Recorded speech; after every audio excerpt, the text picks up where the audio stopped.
The girl was locked in a small chamber by her biological father. Cement began to pour in on both sides. The girl immediately panicked and wanted to escape, but there was no exit around her. The cement gradually submerged the girl's feet. With nowhere to run, she desperately beat on the wall and called for help, but the father outside did not care. The mud continued to pour in. Soon it reached the girl's body. Finally, her neck was submerged. The girl found it hard to breathe. She wanted to scream but couldn't make a sound. She could only try to tilt her head. There was nothing but despair in her eyes. The father still had no intention of stopping. The girl was finally confined to the concrete wall forever. 15 years have passed. Man from TTHE demolition room and received a new assignment. She has to blow up an old hotel building. Man finds out that although the building was old on the outside, but TTHE design inside was very sophisticated. Not only can it accommodate hundreds of rooms, and it didn't know it looked crowded at all. A janitor came out to greet Xiaoman. She asked her son Joshua Yutsuki to leave Manor to the room, where Zusha would leave temporarily. The lights in the corridor suddenly went out. Shijak explained that in order to save electricity, the lights going out every 6 minutes. But Xiaoman felt that the building exuded an eerie meaning. She was taking a bath in the evening. Suddenly she heard strange noises from outside. When she went out to check, nothing was there. She felt more and more eerie. The next day, when Man was testing the wall structure, she found that the actual thickness of the wall was 40 centimeters than the drawing. More than the drawing, the full 40 centimeters more. Man also found that some rooms were not occupied, but the luggage was always there. She asked the janitor what was going on. The janitor replied that those people suddenly disappeared one day. After that, they never came back because Shijak had warned her not to go to the 8th floor and the rooftop. Men wanted to see them more. The 8th floor was where the designer of the building used to live. Men climbed up to the rooftop through the ladder on the 8th floor. There was a tower room. Men went in and found a diary on the table. He recorded the arrival of Xiaoman. It looked like it was written by a child. Xiaoman thought it was a prank by Shijak. Then so she did not pay much attention to it. A few days later, Xiaoman finished measuring the structure of the building. On the wall, and painted the mark of the blasting point on the wall. At this time, a black man with an axe rushed over and ran straight to Xiaoman. Then he started to cut the wall. Look at his angry attitude. He was trying to stop Man from blowing up the building.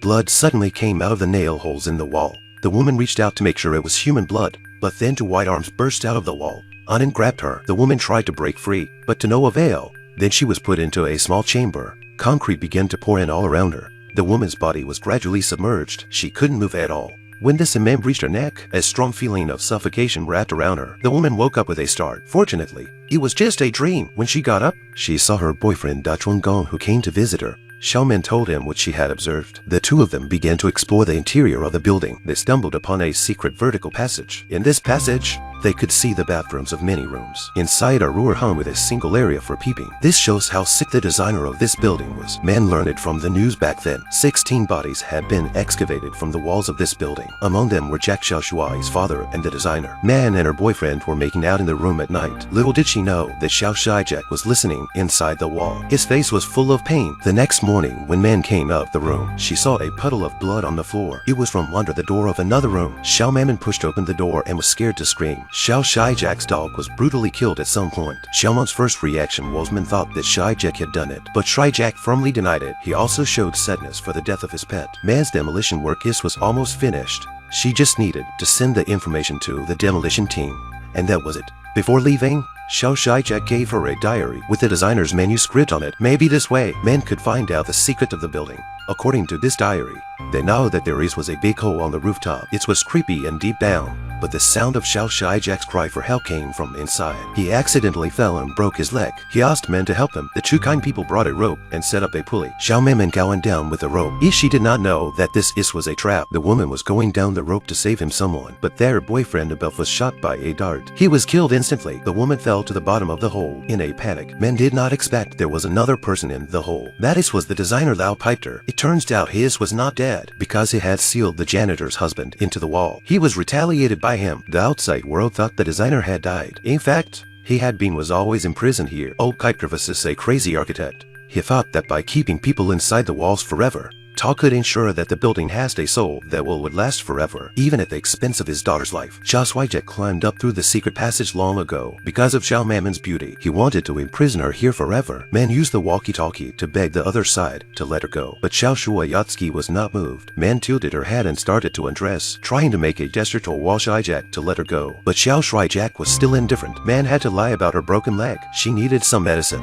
Jack Xiao Shai gave it to her. Xiao Maman used her knowledge of demolition to mix the powder with with the wall plaster, put it in a small jar and stick it to the wall. Unfortunately, only a small piece of the thick wall was blown off. It was useless. It was raining outside. The mud at the bottom of the hole was washed away. The face of his boyfriend, Datranon, emerged from the ground. Xiaoman saw it and was devastated. She knelt down in front of the body and cried out. The demolition team came as scheduled and prepared to blow up the building. Lao Pai Peter kept on talking to stimulate Xiaoman, meant to kill him who only wanted to die. Man granted his wish. Old Peter was lying in the pit he had dug. After the switch was activated, cement started to be poured in around him. Old man Peter was practicing his idea until for his death. The building would burst in 3 minutes. Man waited in despair. She seemed to be accepting her fate. But outside, Xiao Shai Jack finally could not bear it. In the nick of time, he ran wildly towards the building. The blaster shut down the machine in time. The countdown stopped. Xiao Shuayatsuki saw his beloved fall at the bottom of the hole. Heartbroken, he also jumped in with her. He wanted to die with the woman he loved, but he didn't expect Xiaoman didn't die or still be alive at all. She just fainted due to physical exhaustion. The people found Xiaoman and rescued her. Man Xiaoman survived and finally survived. This is the end of the film. See you in the next video.